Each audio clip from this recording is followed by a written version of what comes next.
at the time, comes out and says, I don't think she was doing it on purpose. The coach says that. Go all the way to the front. This is how she plays. Look, damn, girl. She's obviously very sweet. She doesn't at all have any negative intent. Yeah, at all. She doesn't hit hard, and she plays very clean basketball. Another white privilege. And watch what she does to the eyes. You see? Ooh, the play in the last game, I didn't see the play in real That's time. her in the back. You sure about that? You sure about that? Went straight to a press conference. So you can pause it right there. And that's her right there. That's her in the back, and that's the foul. Here comes kindness. I stand by them. I will always stand by them. Amen. Everybody else can go to hell. Oh, wait a minute. Kindness. Wait a minute. So you know what? We need kindness. Grace. They go high, you go. Grace. Sounds like a wholesome Christian. And then she goes, hey, by the way, go to hell, and then you leave. Walking, talking contradiction. Everybody else is trying to divide our locker room. No. Not having your players back will do quite the adequate job at doing that. She did it again, twice. Same game. 4 days after being ejected for a flagrant 2 on Sophie Cunningham, DiJonai Carrington was back on the floor against the Golden State Valkyries, and before the night was over, 2 more players had absorbed contact to the face that had nothing to do with where the basketball was. After the DiJonai Carrington clothesline from hell incident the other day, in which she came out and said, oh, DiJonai's she's not a dirty player. She just plays real hard. Blah, blah, blah, blah, blah. I mean, look, she turns into the Charlie Brown teacher pretty quickly with a lot of people. At least with me, she does. The moment I realize she's going to do it again and not back her own player, yeah, I'm out. I got to tell you, one of the most obvious traits of a terrible leader: not taking any responsibility. Cecilia Zandarini took a left hand directly to the eye. Tiffany Hayes took an arm across the mouth on a layup where Carrington's hands never got anywhere near the ball. Neither play drew a flagrant. Neither drew a technical at the moment of contact. But Carrington did pick up a technical for arguing with officials earlier in the same game, which tells you everything about what kind of night it already was before either of those fouls happened. Right now, the sports world is not debating whether this is a pattern anymore. That conversation is over. The debate has moved to something far more serious. Why is this still happening? Who is responsible for letting it continue? And what does it take before the league does something that actually matches the severity of what's being documented on film, game after game? We are going through every piece of this story right now, and the answer to that last question is not going to sit well with anyone who has been watching the WNBA claim it takes player safety seriously. She has to be fired immediately. Indiana Fever head coach Stephanie White walked past her own player Sophie Cunningham to check on DiJonai Carrington after the hard foul.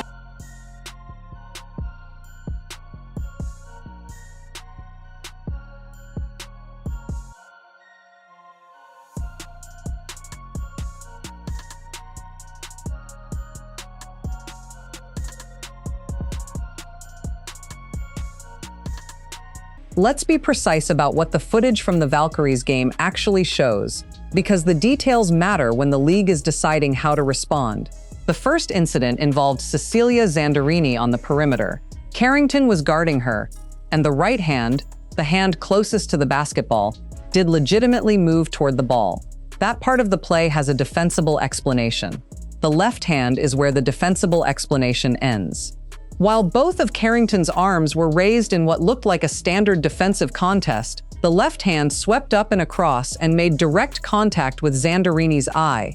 Not her shoulder, not her arm, her eye. The ball was not in that direction. There was no basketball justification for where that left hand went. And for anyone who has spent the last week watching slow-motion replays of the Cunningham incident, the visual language of this play is going to feel immediately familiar. Right hand toward the ball, left hand toward the face, hands raised afterward as though nothing happened. Yeah, I mean, look, it was a hard foul. I don't think that DiJonai intentionally came out to get her across the neck like she did, but it did happen, and I thought it was the right call. But, you know, one of the things about Nay is that she's going to play her butt off, man. She's going to compete. Nobody's going to go walking in for a layup. And so I don't oppose the hard foul, but I also don't think that she intentionally went for the neck. The second incident came later in the same game. Tiffany Hayes went up for a layup. Carrington jumped with her, and instead of making any legitimate attempt to contest the shot, she brought her arm down and caught Hayes directly across the mouth. The ball was not near either player's hands at the moment of contact. This was not a timing issue on a close contest. This was an arm going in a direction that the basketball had no part in determining. Hayes absorbed it. The officials did not call a flagrant. They did not call a technical at that moment. The play continued. What makes the officiating response, or the lack of it, particularly striking is the context it sits inside. 4 days earlier, the same player had been ejected from a game for a flagrant 2. The entire league was on record discussing her pattern of dangerous contact. The officiating crews working her games were not operating without awareness of what the previous week had produced. And in that context, 2 more face area incidents in a single game drew no flagrant call from the officials on the floor. That gap between what happened and what the rulebook says should follow it is going to be a significant part of the conversation going forward, because the players absorbing this contact deserve a standard that is applied consistently rather than selectively. I can't believe that Stephanie White kind of stood up for Carrington. You would never see Shell Reeve, Becky Hammond doing this. You may think something, but you sit in a press conference and say that in front of your team? You don't do that. That's how you lose the team. The team will go against you. What? I'm blown away by that. You can think, oh, I used to coach her, talk to her on the side, whatever, but you don't go on national news and basically put down your own team. There is a version of this conversation where one incident gets the benefit of the doubt. There is even a version where 2 incidents in close proximity get explained as a rough stretch of games in a physical league. There is no version of 4 documented face area incidents across 3 different opponents inside 1 week that still functions as an accident narrative. The timeline is worth reconstructing fully because laid out in sequence, it communicates something that individual clips shown in isolation cannot. It started with Caitlin Clark during the 2024 playoffs. Carrington made contact with Clark's eye in a moment that generated significant controversy at the time. Clark herself declined to characterize it as intentional. Carrington expressed disbelief that anyone would do something like that deliberately. The benefit of the doubt was extended. The incident faded. Then came Sophie Cunningham, the flagrant 2, the ejection, the locker room tweet, the national conversation about dangerous play and accountability. Then came the Valkyries game 4 days later, Zandarini's eye and Hayes' mouth, in the same night, from the same player, still wearing the same jersey. 4 incidents, 3 opponents, 2 different teams Carrington has played for during the stretch. 1 consistent outcome in terms of where the contact lands. And why is Fever coach Stephanie White defending DiJonai Carrington over her own player? That is absolutely bizarre, considering you can watch the replay of that and it was absolutely unacceptable what happened to Cunningham. Both Sophie Cunningham and Caitlin Collins are wonderful role models for young children, and they play the game exceptionally well. Sophie Cunningham said that the hit by DiJonai Carrington was intentional, but Sophie Cunningham's coach sided with Carrington. Carrington is a Chicago Sky Guard that was once coached by White. I just can't understand why the WNBA is not doing more to protect their players. When Stephanie White was interviewed, she said she doesn't oppose the foul, but she definitely doesn't think it was intentional. That Carrington plays her butt off. That's a pretty generous interpretation of what happened to Sophie Cunningham. Intent has been the word at the center of every defense offered throughout this entire period. She wasn't trying to hurt anyone. She went for the ball. It happens in a physical league. But intent is not the only legally or athletically relevant standard when a pattern of behavior keeps producing the same specific type of dangerous contact, regardless of the game situation or the opponent involved. In the last game, I didn't see the play in real time. I went straight to a press conference. I thought the play got called right. Thankfully, Sophie's okay. Was it egregious? Absolutely. When you have a chance to watch that over and over and over on replay, you can see that. I didn't have that in real time. Were there any I take personally any suggestions that I don't 100% always have my players back.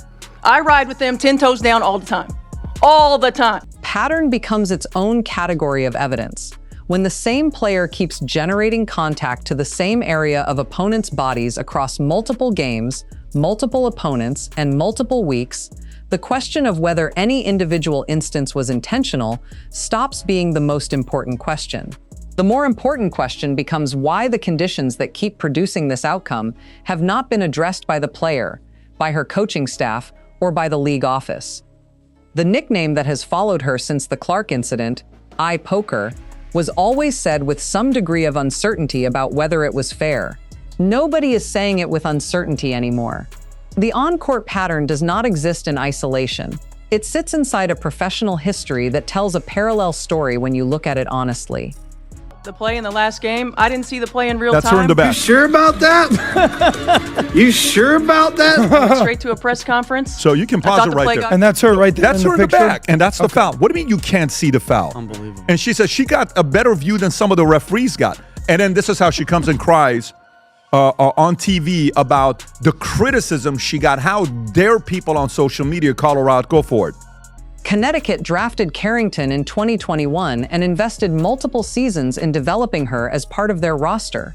Then they traded her to Dallas in February 2024.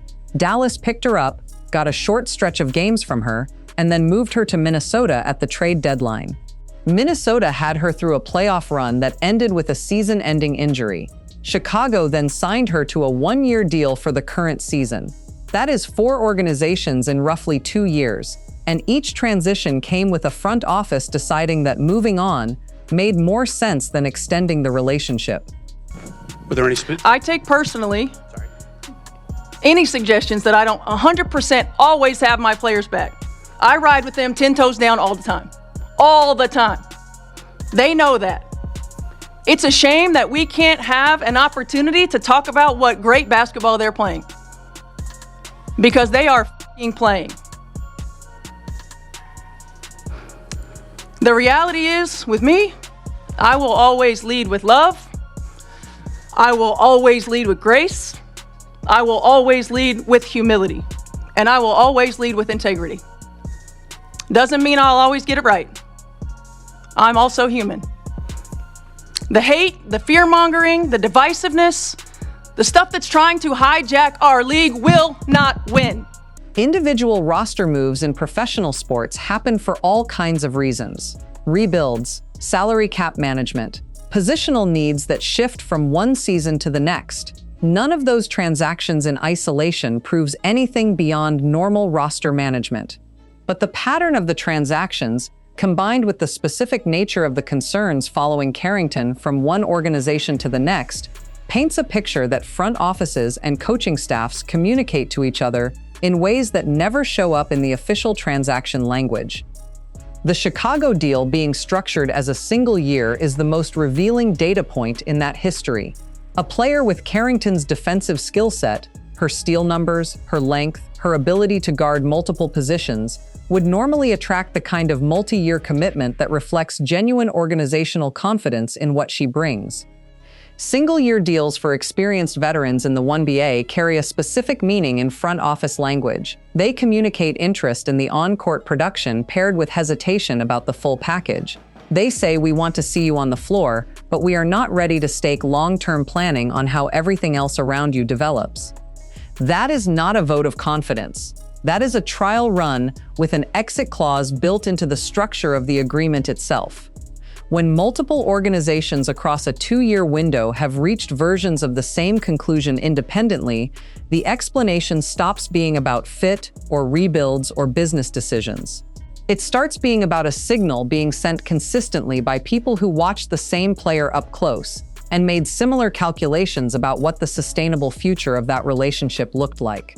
Before the Valkyries game existed as a story, there was the Sophie Cunningham incident, the one that set everything currently happening in motion. Reconstructing it in full matters because the details reveal something important about how the league officially characterized what happened, which is more significant than most of the commentary that followed has acknowledged. Cunningham was in the air on a fast break layup. The shot was already in motion, which means she was fully committed to the play with no ability to protect herself from contact she had no reason to anticipate.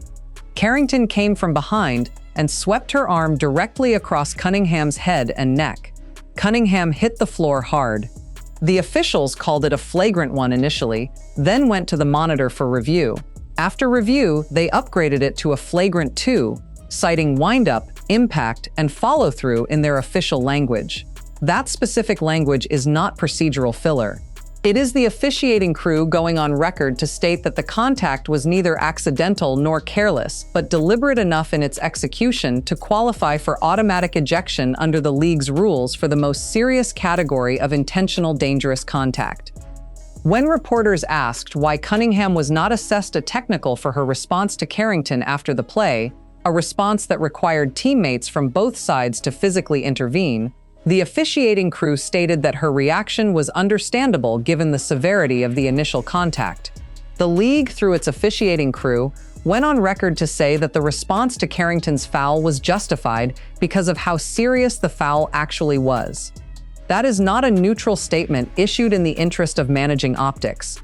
That is the league quietly confirming on the record what everyone watching the replay had already concluded independently. What happened next is what converted a basketball story into a multi-platform national conversation. From the locker room, still in uniform, Carrington posted the phrase "white privilege" in a context that landed in direct proximity to a situation involving a white player who had just been on the receiving end of a flagrant 2.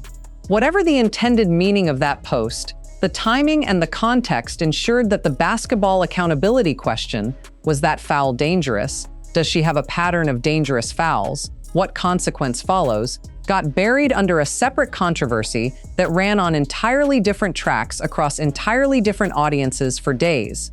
The foul question never got properly answered because the tweet question took over the entire conversation immediately. And now, less than a week later, 2 more players have absorbed face area contact in a single game, and the foul question is back with significantly more documentation behind it than it had the first time anyone tried to ask it. This is the layer of the story that introduces a dimension well beyond the basketball court, and the league's silence on it is producing its own set of questions. In the aftermath of the ejection, claims began circulating, supported by what people described as visual evidence from the broadcast, that Carrington was seen on her phone while still in uniform during the game. Ordinarily, a player on their phone in a locker room hallway after an ejection is not a significant story.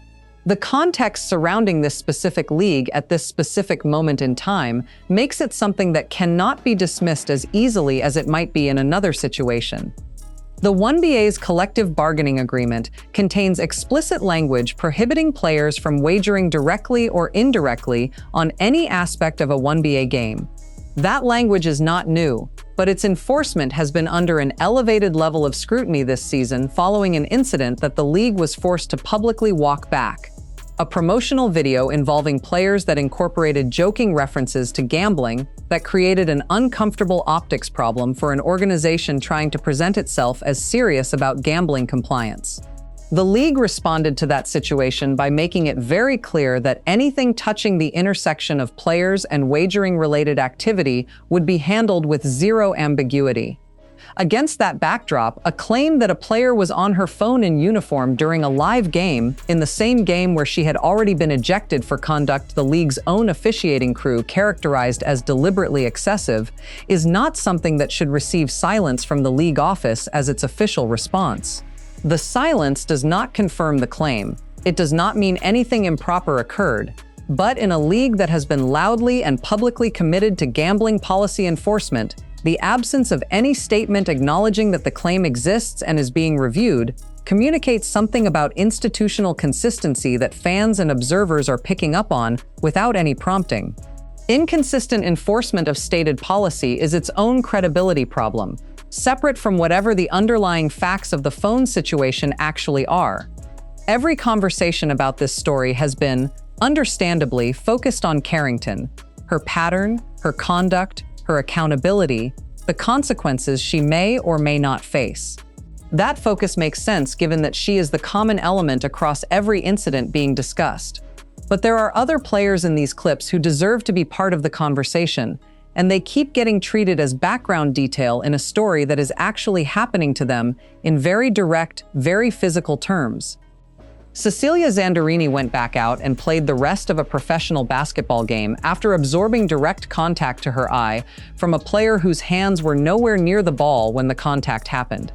She did that with a coaching staff now carrying an additional layer of concern every time Carrington switches onto her for the rest of this season. That is a real thing that affects how she plays, how she moves, and what she has to think about in addition to the normal demands of competing at a professional level. The fact that she went back out and played does not mean the contact she absorbed was acceptable. It means she is a professional doing her job under conditions she should not have to be managing. Tiffany Hayes took an arm to the mouth on a layup attempt in a play where the ball was not within reasonable range of either player's hands at the moment of contact. She absorbed that contact in the normal course of doing her job on a basketball court. The play was not flagged. The game continued. Hayes continued playing. None of that normalization changes what the footage shows happened to her. And Sophie Cunningham, whose name has been the most prominent in this conversation throughout the entire story, has continued to show up, play through physical contact that would test most people's composure, and decline to escalate the verbal dimension of a situation that has been generating more than enough noise without her adding to it. The restraint she has shown in how she has carried herself publicly, while being physically targeted repeatedly, is not a small thing. It is the kind of conduct that organizations build around, and it is sitting in direct contrast to the conduct that keeps generating these headlines on the other side of the ledger. The Chicago Sky signed DiJonai Carrington to a one-year deal with the understanding that they were getting an experienced defensive player with the physical tools to make an impact. What they are currently getting is a player whose name appears in a national sports controversy every 4 days, whose conduct is generating calls for suspension from fans and analysts simultaneously, and whose jersey is in the frame every single time the league's handling of dangerous play gets examined in public. Front offices run cost-benefit calculations that are not always visible from the outside, but are always happening internally. The calculation on Carrington right now involves weighing defensive production, which is real, which is measurable, which has genuine value in a competitive context, against a recurring off-court noise level that has now climbed well past the threshold where it can be managed with standard media deflection. Stephanie White has already expended significant personal credibility defending conduct that the sports world rejected. The organization has been associated with a national conversation about white privilege, dangerous play, player safety, and endorsement fallout, none of which appeared in the promotional materials for this season.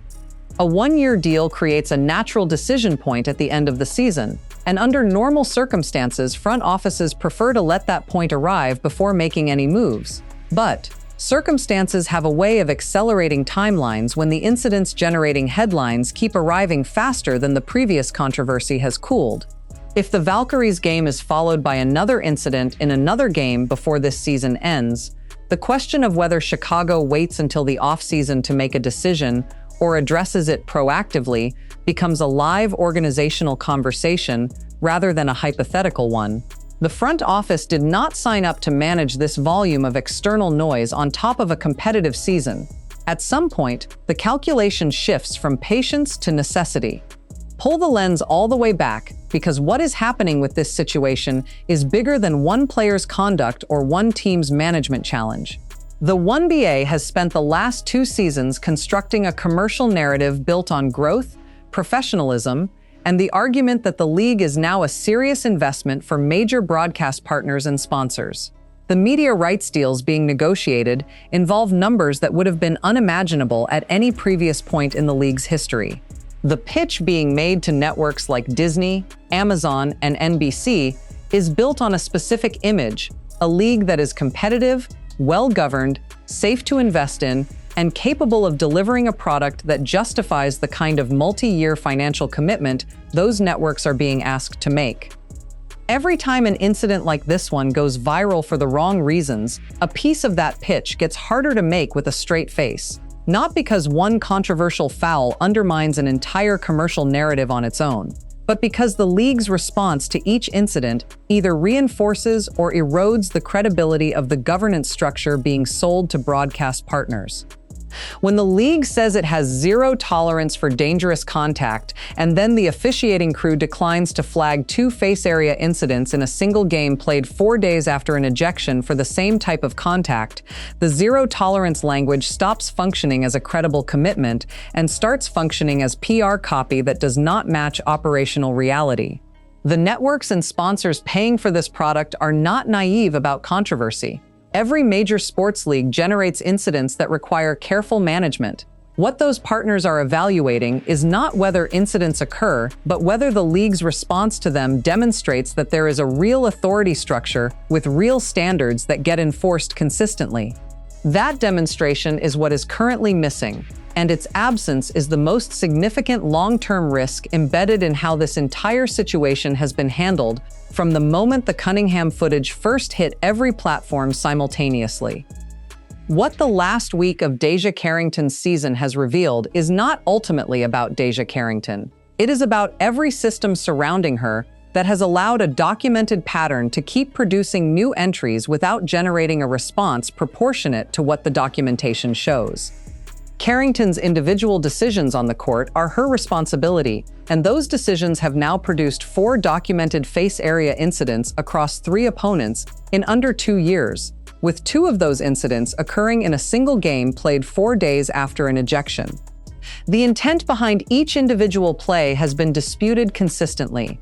The pattern that the plays collectively produce is no longer disputable by any standard of honest evaluation. Pattern is its own form of evidence when it reproduces itself across enough different games, opponents, and circumstances that coincidence stops being a coherent explanation. The Chicago Sky's front office has a decision to make that the calendar may accelerate faster than they planned. The league office has an enforcement credibility problem that each additional incident, without a proportionate response, makes measurably worse.